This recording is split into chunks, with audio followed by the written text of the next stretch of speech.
Welcome to Inside the Issues, Affordable Housing in Arizona. I'm Jessica Boehm, your host for this important in-depth discussion about housing in our state. Whether you rent, own, or are still searching for the right place, housing is a story that touches every single Arizonan. Our state has always been a place people come to build a life. We have growing cities and plenty of room to spread out. But Arizona is on a fast track toward change, and housing is a big pressure point for many of us. Today, we're going to ask experts about the realities of our tight housing market and the dwindling supply of affordable housing. We'll get into whether there are enough homes to meet demand and why buying a home has become more difficult. We'll dive into the policies that influence home prices, the impact of zoning and land use on home building, the challenges of financing and lending, and the realities of displacement and gentrification. This is our third Inside the Issues show, made possible by the Citizens Clean Elections Commission. And I want to bring onto the stage the executive director of the commission, Tom Collins. Welcome, Tom. Well, thank you. And thank you, Jessica, for hosting today's program. And thank you all for joining us for another edition of Inside the Issues. Clean Elections was created by Arizona voters to provide nonpartisan voter education and help Arizonans make informed decisions at election time. Inside the Issues is another way we help voters understand the issues that will shape the choices that they'll make at the polls.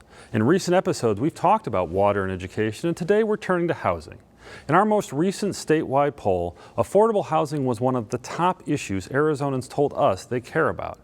This year, Arizona voters will elect a governor, members of the legislature, local officials, and many others. The people they elect will make decisions that affect housing in communities across our state. So today, we brought together a panel of experts to help explain the issues, the choices, and the trade-offs. Jessica, thanks. Let's get started. Let's do it. Housing accessibility and affordability are at the center of today's discussion. We'll get into how demand is outpacing growth and whether all of the apartment and home building we're seeing around town is actually making a dent in the problem. And we can't have this conversation without exploring whether our wages are lagging behind housing costs. Some say external factors like mortgage rates are to blame for the stalled market, but is that the whole story? It goes without saying that our most vulnerable neighbors suffer the most extreme consequences when affordable housing disappears. We'll look at eviction rates, the breadth of our unhoused population, and the struggle to regain housing once it's lost. Joining me today is a panel of housing experts who have a pulse on Arizona's housing dynamics and who will shed a light on all of this and more. So let's welcome our panelists. Gabriel Jaramillo, Director of the Healthy Communities at Vitalist Health Foundation. Mark Stapp, the Fred E. Taylor Professor of Real Estate at Arizona State University's W.P. Carey School of Business. Jason Barclay Morris, founding partner at the law firm Withy, Morris & Baugh. And Tina Tambor, housing analyst for the Cromford Report. Thank you all for being here.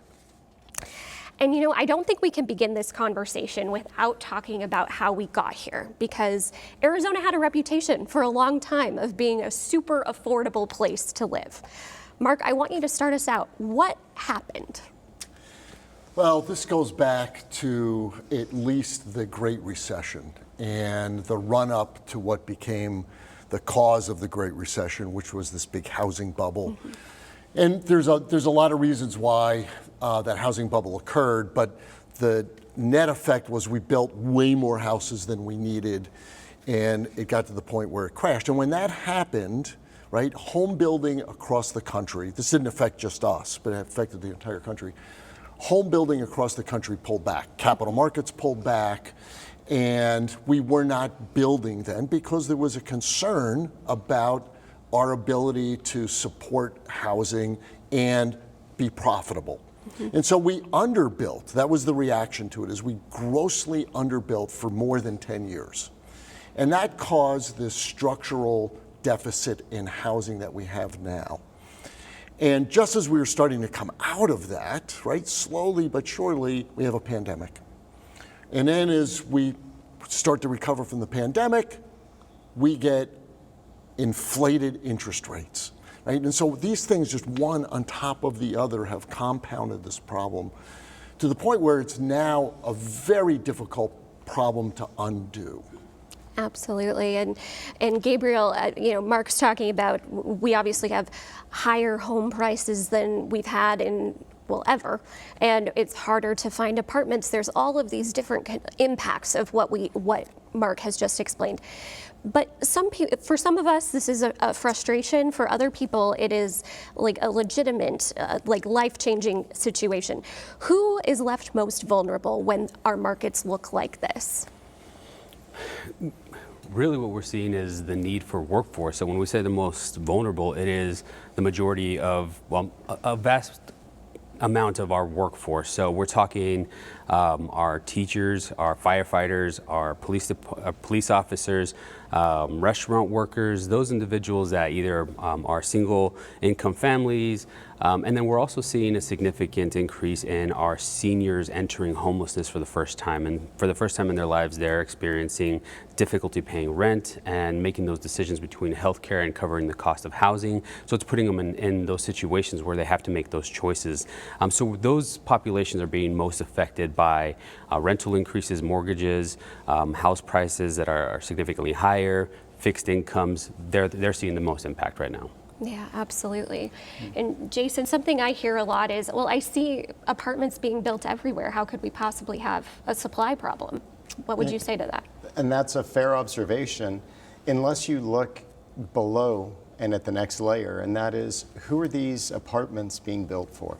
At what level are we seeing the boom in multifamily construction or the homes that are available? That's not at every level.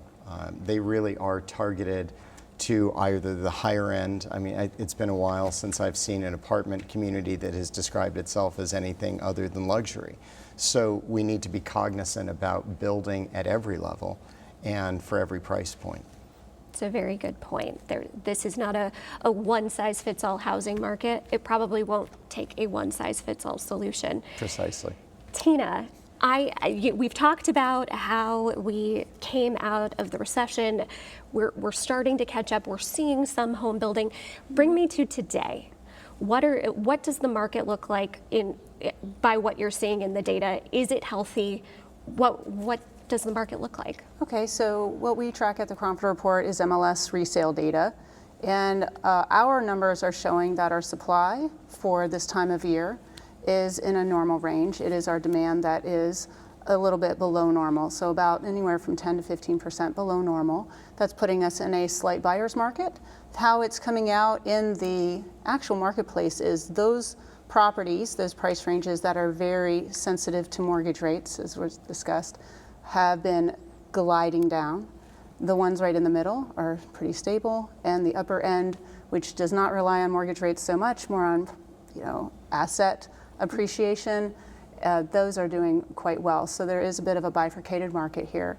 To the point of retirees and older individuals, there have been studies to show that at the end of our working life, the vast majority of us have most of our wealth in the home we own. And so those who are retiring as renters were some of the most vulnerable people when we saw the rent increases of 2021. So focusing on that aspect is a good thing. That makes sense. Mark, I'm hoping you can talk to the difference between the supply that is available. We have lots of homes on the market, and maybe the supply that people want. Well, economists talk about the recovery that we've been undergoing as a country as a K-shaped economy, meaning the upper end of the market's doing very well, and you continue to add supply at the upper end. It's easy because you can be profitable building that kind of home. But the side of the market that we're really most concerned about, that Gabriel was talking about before, is the one where it's very difficult to build additional supply in order to house those workforce housing needs, right? The people that need those units. And so it's the tale of two cities. It is not the same if you are a wealthy or fairly well-to-do person. And we see that even, Tina, in the statistics for existing home sales, if you look at the difference between the average and the median, right, they are greatly different. And the reason they are is because it is skewed so much to the upper end. And when you look at that median, it's like bouncing over here, but you've seen the average going up and up and up and up and up because we're building to the upper end. We're not building the houses for the people that really need them, that have trouble affording them. Yeah, Gabriel, tell me about the missing middle. That's a big conversation, a topic of conversation right now. Absolutely. The missing middle has been in the news and legislation as part of the conversation with legislators and local officials for several years now. But essentially it is trying to find a way to build, to diversify the type of housing that's a little more dense. When we talk about duplexes, triplexes, quads, things of that nature, potentially in single family neighborhoods where it's appropriate to see a little bit more density to provide a range of affordability that's not a single family detached with a large yard. There's individuals in the workforce that are looking for something maybe a little bit smaller, an entry level home. So it really is that missing part that Phoenix and Arizona hasn't kind of embraced like other cities, other larger cities or transit-oriented development, transit-oriented communities, but it is that missing piece that Arizona's kind of missing out on right now. Yeah, Jason, are we seeing any of that being built right now? And if so, where? You know, we've got a toolbox full of solutions, whether it's ADUs, these accessory dwelling units, the missing middle, conversion of office to residential or commercial to residential. Where the rubber meets the road is the ability to get that done and to go build those things. And unfortunately, there are more impediments than solutions. So you have to solve, as a builder, you have to solve for what the neighborhood reaction is going to be, what the political reaction is going to be, what professional planning staff may think of the plan. And then you have to accommodate the fact that these best ideas still take 2 years to actually implement. So there isn't a quick solution. There are solutions available, but what we're seeing is all of these things being used in various places across the valley. So there's probably a great example that you can point to on any one of these solutions, but doing them at scale isn't occurring. They're somewhat one-off developments.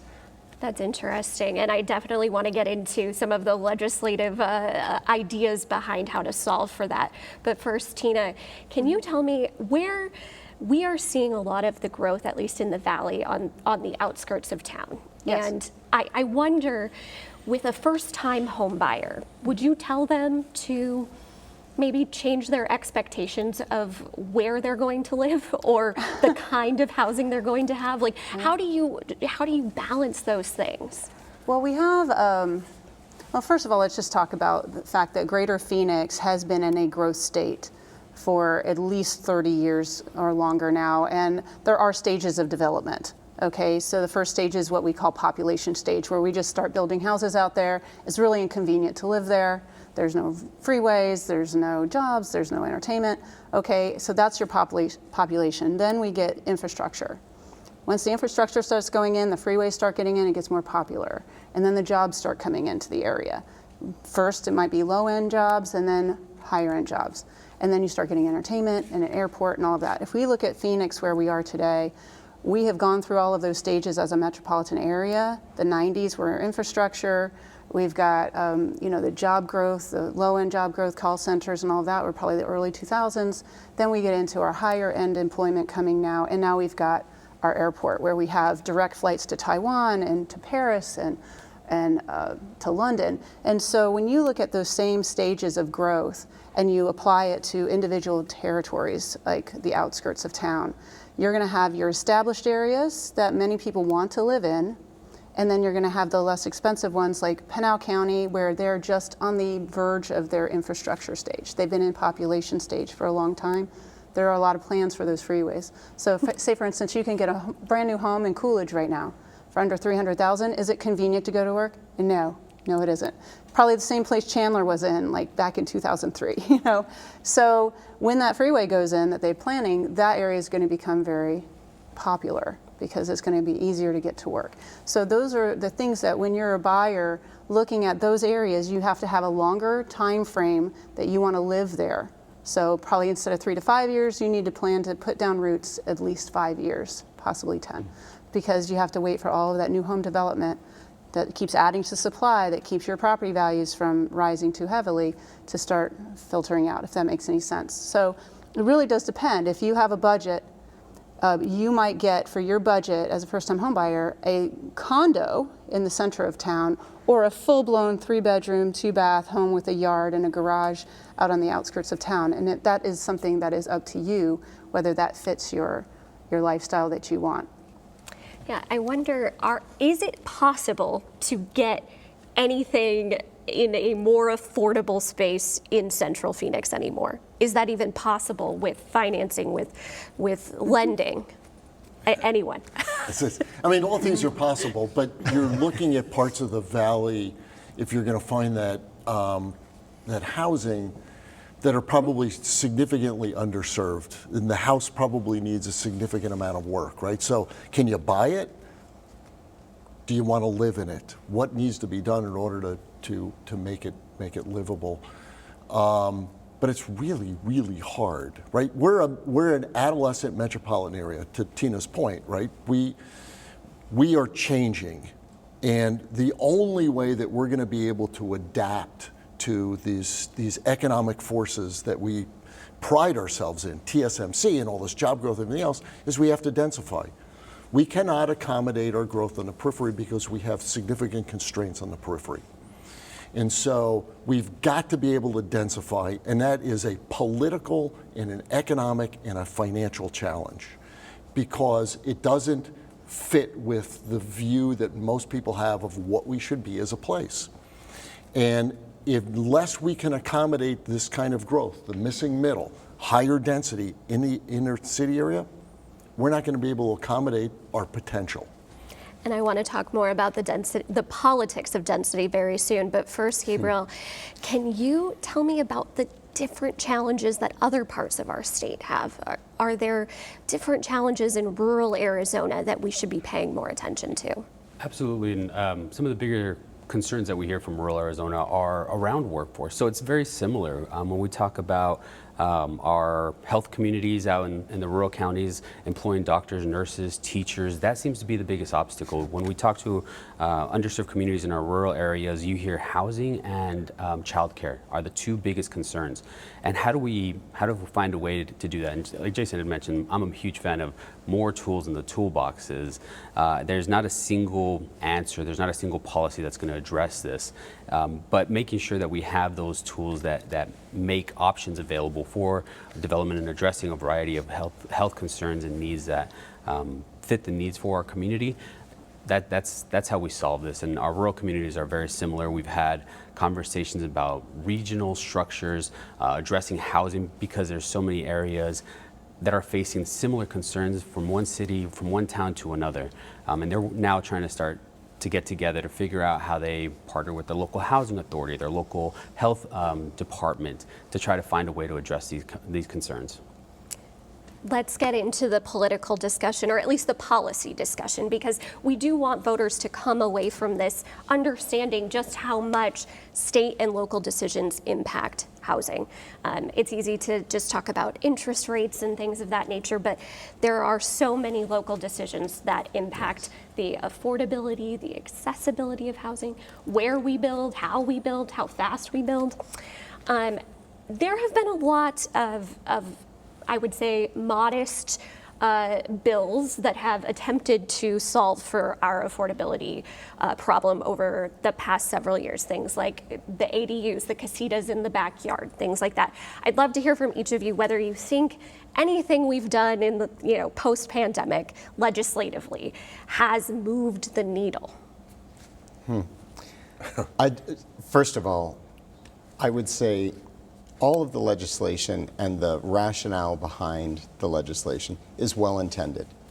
But as I alluded to earlier, there are so many steps in the development process that sometimes good ideas don't get implemented, or there isn't the impact. It doesn't move the needle as much as you would like it to.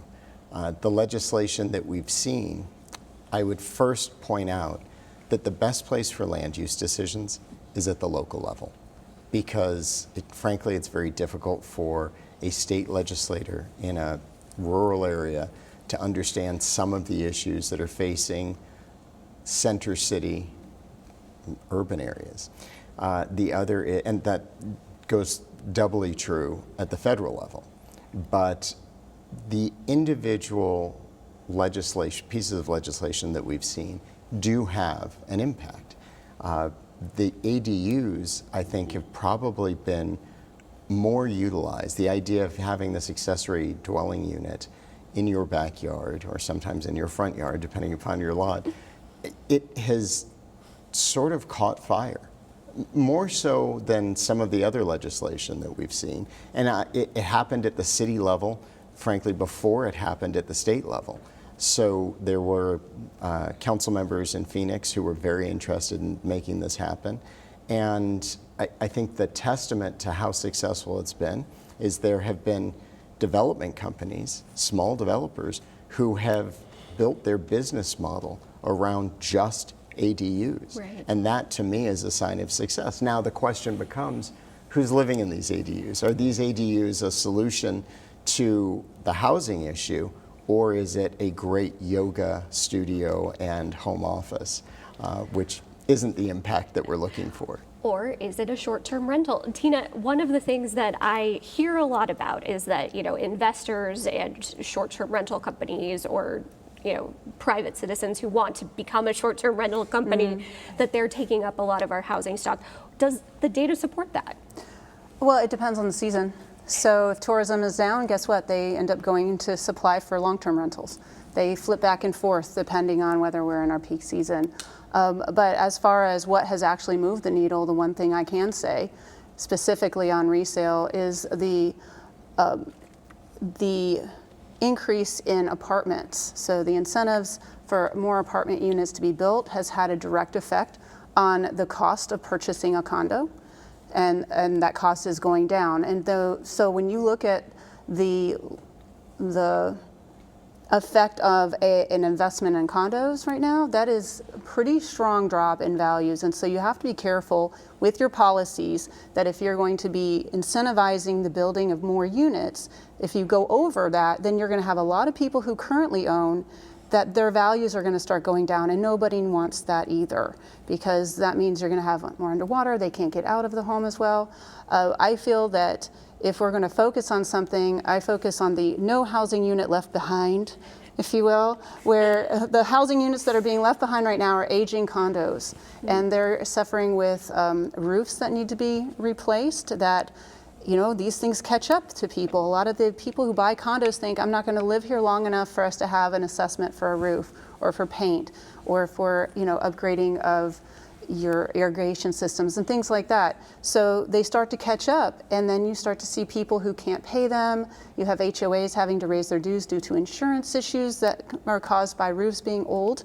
And so little things that could be implemented to help some of these communities, which, by the way, are being, they're housing our first-time home buyers, they're housing our retirees that are either single or sometimes married, but people in their retirement ages. That is the segment of the population that needs the most help, and they are residing in aging condos. So I would say maybe we save our existing aging units instead of just saying, well, forget them, we're just going to buy a bunch, we're going to build a bunch of new ones.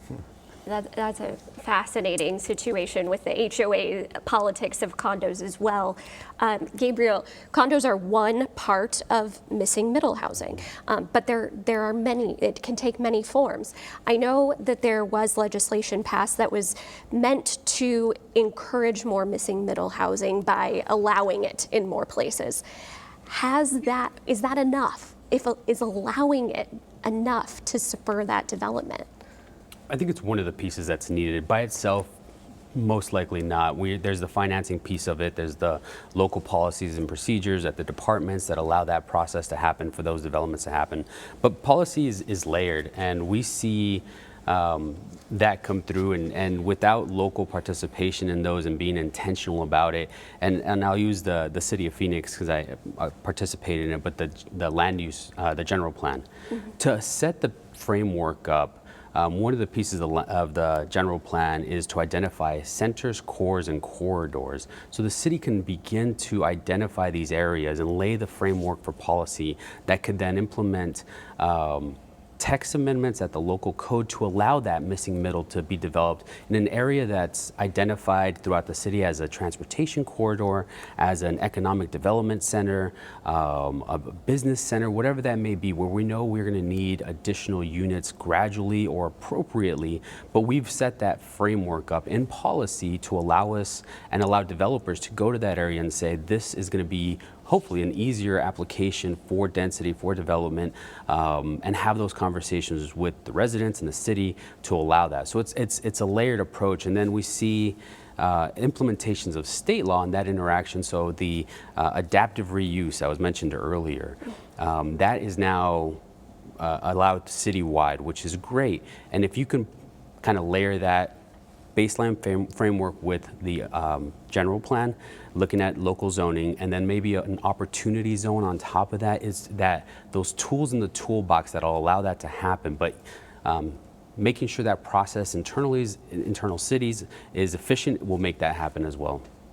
Yeah, zoning is obviously one element of this. I think financing is a whole other animal that the legislature so far has not addressed in a holistic way. What needs to happen on the policy side of things to make it possible to make affordable housing possible to build? So let me go back and address the bigger question, right? Which was, are any of the most recent pieces of legislation having an effect? And the answer is, not really, okay? I mean, we're talking about tiny marginal impacts, right? Impacts on the edges of this. It is not going to solve the problem. There's not one piece of legislation that's been passed that is going to have a profound impact. They nibble at the edges, period. Hard stop. It's not solving the problem. These are all supply side attempts at solving the problem, and most of them are politically pretty easy, right? That's because that's how they got to be pieces of legislation that were passed. Financing is a big part of it, and the federal government doesn't control that, right? If you're talking about home mortgages, you're more closely tied to 10-year treasuries, and those treasuries are tied to policy and how investors view what's happening in the country, right? If you're talking about bond rates, you're talking about 30-year treasuries, and that is a bigger look at the long-term view of what we are as a country, right? And both of them are up very high. So there's not a lot of good feeling about the future, either short-term or mid-term. And those have impacts on the interest rates. We also lack tools. Arizona in particular had the least number of economic development tools of any state in the nation, period. There's a piece of legislation that was just passed which helps deal with this, and it has to do with infrastructure finance. But it by itself is not the panacea.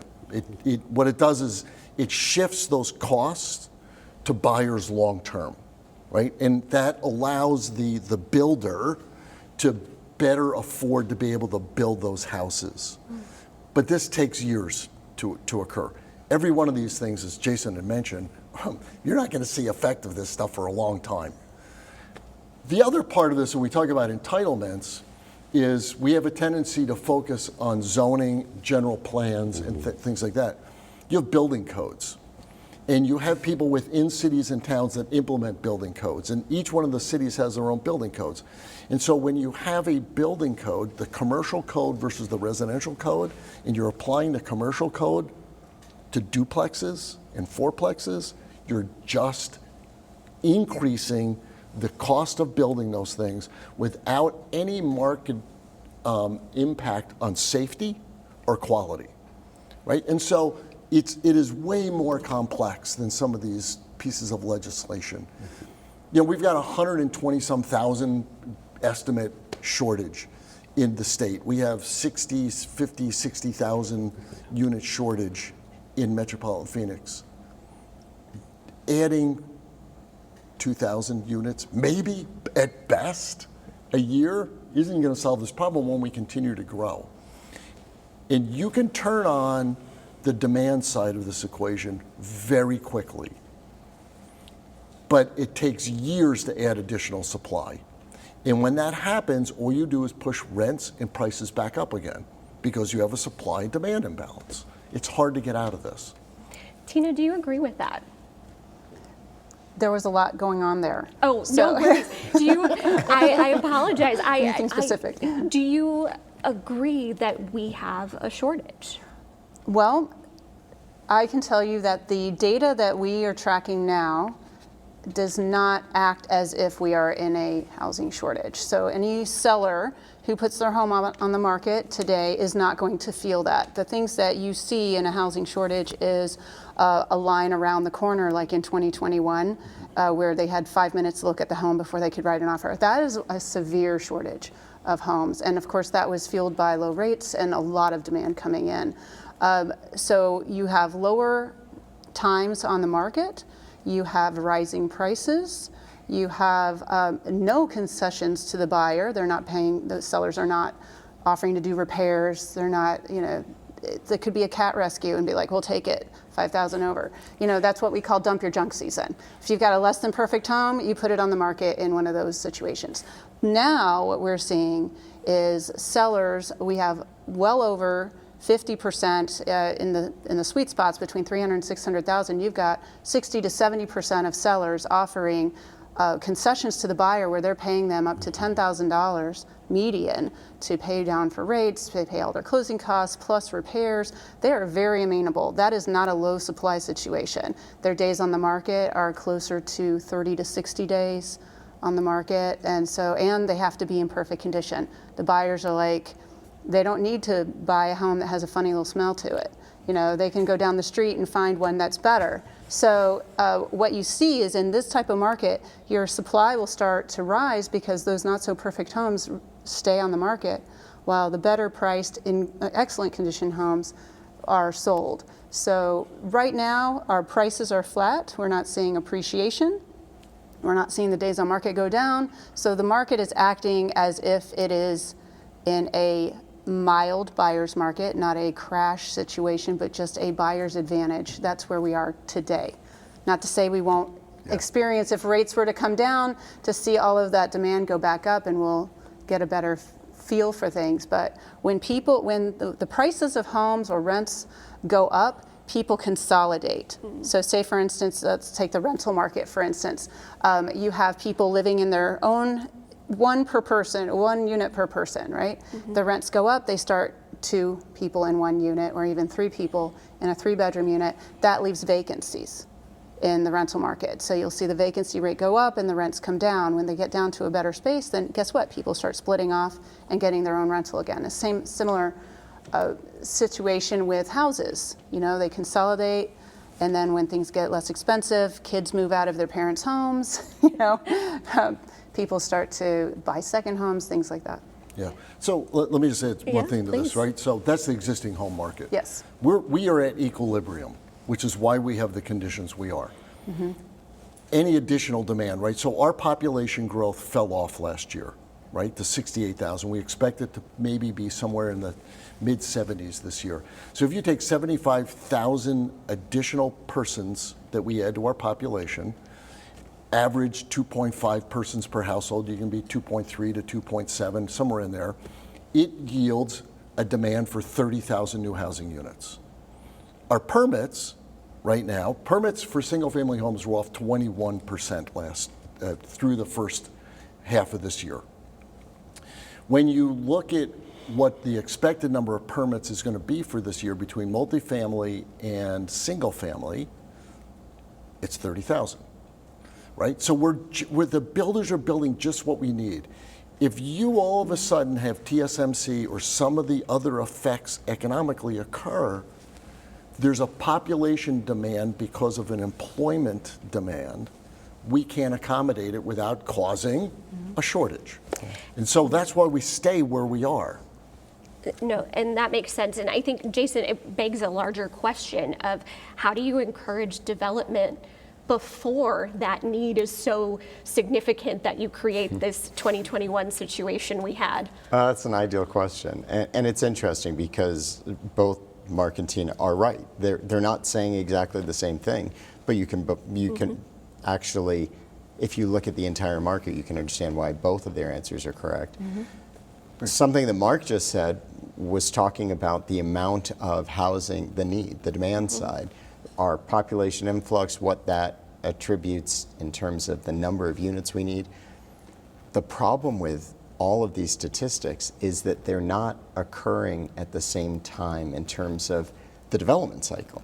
So we just heard we need 30,000 units, and we'll pull 30,000 permits. But those 30,000 permits aren't going to turn into 30,000 housing units for 12 to 24 months. So we are chasing, and that goes to your question, so how do we incentivize the building? It's going to be profitability. These are businesses. These are not charities, by and large, who are trying to fill this void. And if they don't believe that they can get that return, they're not going to start a 2 to 3 year process in the hopes that these numbers work. So one of the things we suffer from in terms of housing statewide is that oftentimes developers are reactive. They're not proactive because there's tremendous risk in being proactive, guessing where that market will be. Gabriel, is there benefit in having the state, I guess, maybe take on some of that risk in the form of, providing incentives to make it a little more palatable to build these types of projects that we're talking about ahead of time, ahead of demand? Both the federal and the state government play a role in that. We've seen that over the last couple of years. Our biggest tool for specifically affordable housing development is the low-income housing tax credit, and we've seen that utilized. Now it's in a different status at the federal level, which I believe was increased another 15% at the federal level. At the state, it's a little more difficult. At one point, we had the state low-income housing tax credit applications and the housing trust fund. So we've seen the state and federal agencies play a role in addressing specifically those lower income households that need a subsidy or a program that allows that, and for transitional housing, HUD and the continuum of care funding for transitional housing. So yes, the governments play a role in helping that, but a lot of it comes down to, again, local policy, where we see the land available for multifamily development. That process and those costs and the time gets transferred to the developer, even a nonprofit developer or an affordable housing developer that is utilizing those tools, like the low-income housing tax credit. That gets transferred onto them, extending the time, increasing costs. So we see that transfer to either the renter or need for higher subsidy in the form of more funding from the general fund, from either the city of Phoenix. Now we've seen local governments get involved. Tempe has the Hometown for All fund that allows some subsidy for development of affordable housing or mixed use. And the City Phoenix Council just approved, I believe it's $15 million for a housing trust fund that they're starting to incent those types of developments for those lower incomes. So yes, there is a role to play in incentivizing the development of affordable housing. We just need other solutions as well. And I'd also point out that even with all the financing tools available, the first thing you need is a piece of dirt to go build these things on that's appropriately zoned. And the battles that we've seen at the local level in trying to make that occur, especially for low income, trying to move those cases forward is a Herculean task. But I've been working for 2 years with a neighborhood to get 74 units built at this point, which is a drop in the ocean. Yeah. So it gives you a sense of some of these barriers. Yeah, time is money is what I'm hearing, first of all, and neighborhoods are making you take more time. Yes. How has density become this political football, Mark? It's lifestyle, it's fear. Quite frankly, right? They're going to those people, though you hear this all the time, is those people, they're going to steal my cat, or it's going to cause traffic and they're going to run over my kid. You know, there's such a distorted sense of who lives in apartments. And this was quite a long time ago, but there was a mayor at the time, a woman in Phoenix, and there was a line of people, and Jason, you will appreciate this, and they were just haranguing about this apartment complex. And she stopped like at the 12th one and said, I just want you to know that my daughter lives in an apartment, right? And so that's the problem is we have this, the collective we, right? So policymakers, unfortunately, and neighborhood groups many times have this view of renters as being not invested in the community. We forget that renters are voters also. And they are vested members of the community. They pay sales tax, they pay income tax, they vote. And it's an unfortunate mentality that holds up what is so critical to us being that affordable place again.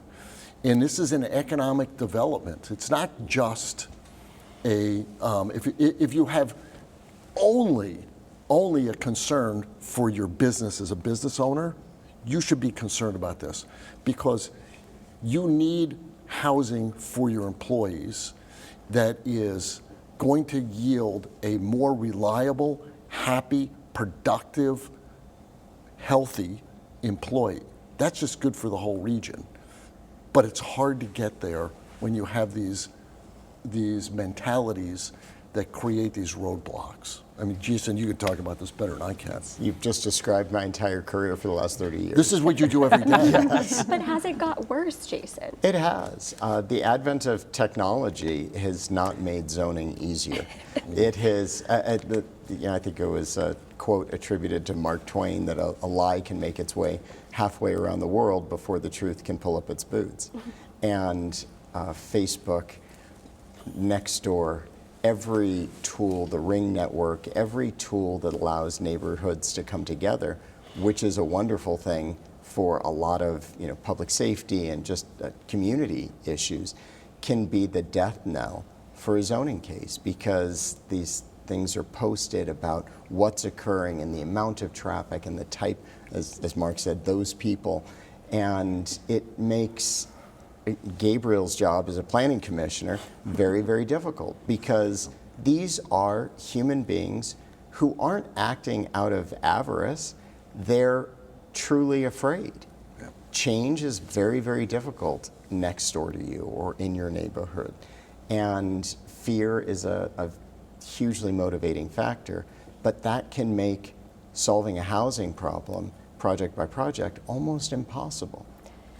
I was going to say, Gabriel, you and I are involved with organizations that provide funding for affordable housing. Yes, sir. It is so hard to get these projects approved. It is.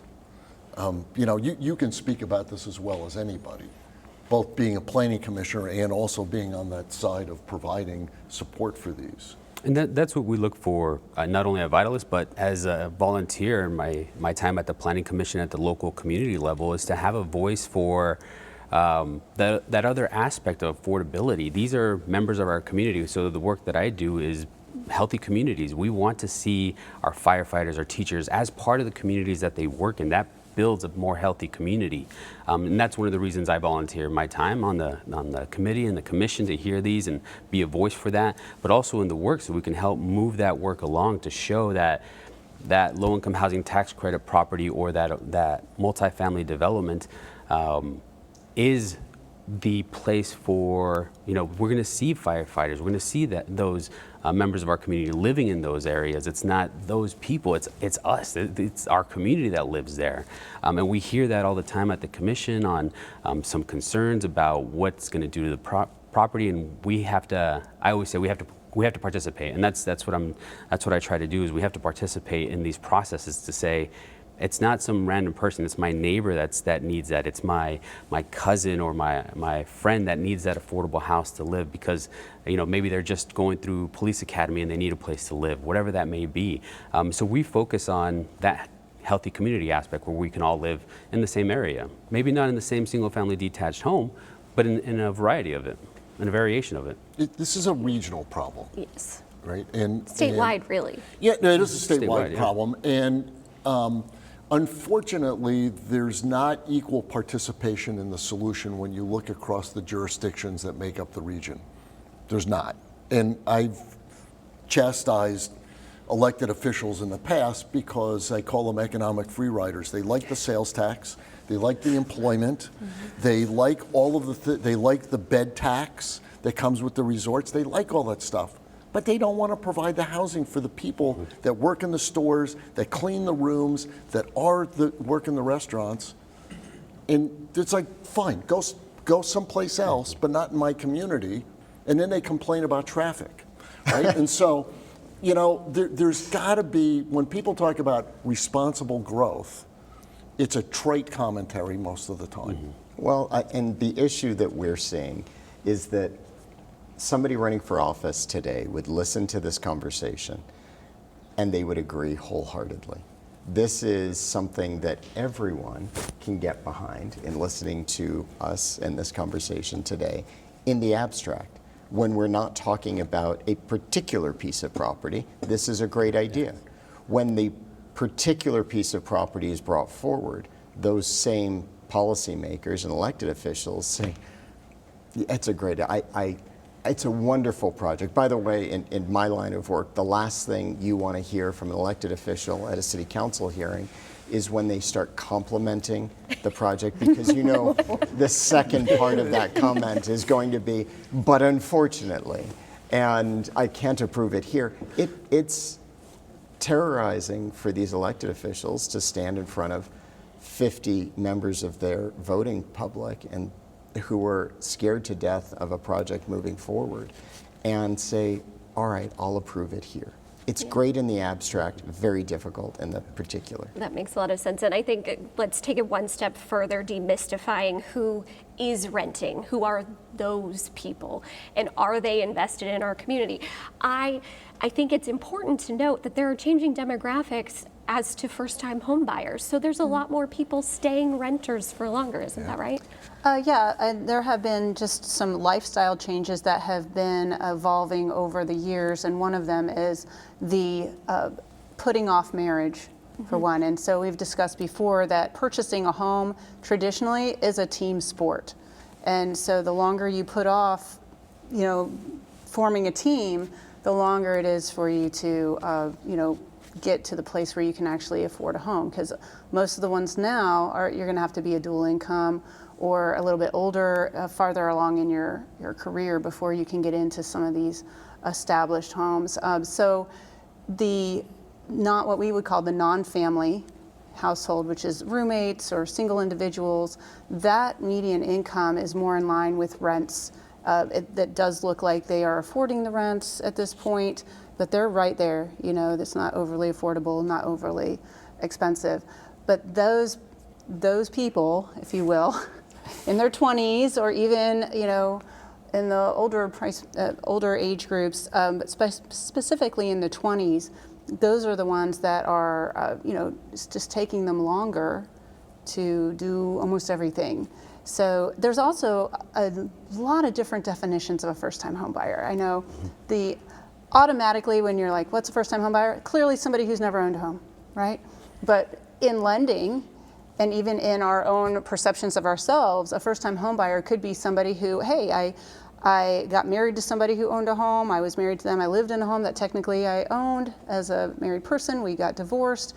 And now I'm buying my own home on my own, and I'm in my 40s, and guess what? I'm a first-time home buyer, right? And so it's really more of like a perception, because a lot of these are polls, like, are you a first-time home buyer? You know, or if you've got a couple where one is and one is not, are we counting them? So it's a kind of a messy statistic, if you will. And so again, in lending, it could be if you just lived in a home that was dilapidated for most of your life, and now you're buying a home, guess what? You're a first-time home buyer too. So there's so many Layers different to that. aspects of it. Yes. Mm-hmm. So I would say that that's probably not as bad So a good friend of mine used to say it's never as good or as bad as you think it is sometimes. And so there's a lot of gray, a lot of nuance into those numbers. But overall, yes, if you are a married couple family, those are the highest earners, and right now, as of 2024, the median income was $126,000, and that is enough to purchase a home. You guys, I think we could talk about all of this all day. Maybe have like a 5-day seminar next time. It'll be televised too. But I want to make sure before we go to kind of have a wrap up discussion here. I want each of you to tell me if when we are back here in 10 years on this show, what needs to have happened for you to say, yeah, Arizona solved, not even solved this problem. Arizona made a dent in this problem. Gabriel, you want to start us off? That's a good question. 10 years from now, I would like to see more bipartisan legislation. That's something that is going to be extremely important moving forward. It's an issue that addresses every district, every city, every town across the state. So to have not only policymakers come together and discuss it and see how that's implemented at the local level to be translated to our communities. I would love to see more work at the local planning level, not only within the departments to kind of streamline processes to make it easier, but to kind of piggyback off of the policies that are already happening, build upon that so we can try to catch up to that curve. We might never estimate or be there, whatever that number may be, but we can hedge our bets on how we can approach that. So I would like to see, and it might sound funny, but working together both at the state level, at the local level, and then down to the community level. Mark, what's your very quick take on a 10-year plan for us? So I think recognizing the fact that we are a maturing metropolitan area and that maturation is going to result in a change in our urban fabric or urban form, which means we have to become much more dense. And a recognition by elected officials and policymakers that is what is going to have to occur if we want to remain as a vibrant economic place that's desirable. And there are a lot of changes along the spectrum of approval in financing that have to be accommodated if we're going to be successful. You don't do that, I don't think that we remain as a highly desirable economic place as we were. We're not as affordable. I don't think we're the kind of community. We don't want to be a commodity, we want to be a community. And to do that, we've got to accommodate these changes. Jason? I think I would adopt both of those answers, which are very good, but I would focus on the supply side. And in 10 years, if you could go in this state from dirt to development in 18 months, that is a sign of success that's going to address many of the ills that we talked about today. And Tina, cap us off. I think the next 10 years will not be like the last 10 years, and that we are going to be amazed at the evolution of Pinal County. One of the biggest influences on housing values is infrastructure. So the freeways that are planned for Pinal County, I think, are going to really make that area way more popular, and people will be like, oh, you're so lucky you bought in 2026, right? But also looking out at the 303 and the development that's planned out in the West Valley, they're gonna not look anything like what they look like today. And I believe that the people who did take the leap and they saved and they scraped and they accomplished the purchase of a home out there are gonna find that it was a good decision. I'm very excited to see what Pinal County looks like. I think Yes. about that all the time. You guys, we covered a lot of ground here today. I want to thank each of our panelists for sharing their expertise with us. Arizona's housing story is complex, and some of the data that we heard today, it was a little sobering, but it's also insightful and helps us make better decisions. And one takeaway I have is that this topic is top of mind for so many of us, and that a response is happening, maybe not fast enough, but on many fronts. And thank you, who you are taking the time to learn about this issue today at a deeper level. I'm Jessica Boehm, our host for today's Inside the Issues, Housing Affordability in Arizona. Thank you for watching. The housing market can feel overwhelming, but the more you understand about what's driving it, the better equipped you are to make the right decisions for yourself and your family. If you are thinking about buying or selling, or just hoping to get a better grasp on this complex issue, we hope today provided something useful to take with you. And our partners and presenters of this forum at Clean Elections hope so too, including Gina Roberts, the Voter Education Director at the Citizens Clean Election Commission. Gina, what did you think of today's discussion? Thank you, Jessica. I think voters learned a lot today. I know I certainly did. Housing touches all of us, and we hope today gave viewers clarity, more context, and maybe even a little reassurance that it's not just their imagination. The market is complicated. Candidates will be sharing their thoughts on affordable housing in the coming months, and we hope today's discussion makes you feel better prepared to vote on those ideas. We at Clean Elections will continue to bring this type of information to you, the voters. And you can find more information about Clean Elections, about debates, and how to participate all on our website. Our goal is for everyone casting a ballot to stay informed and involved.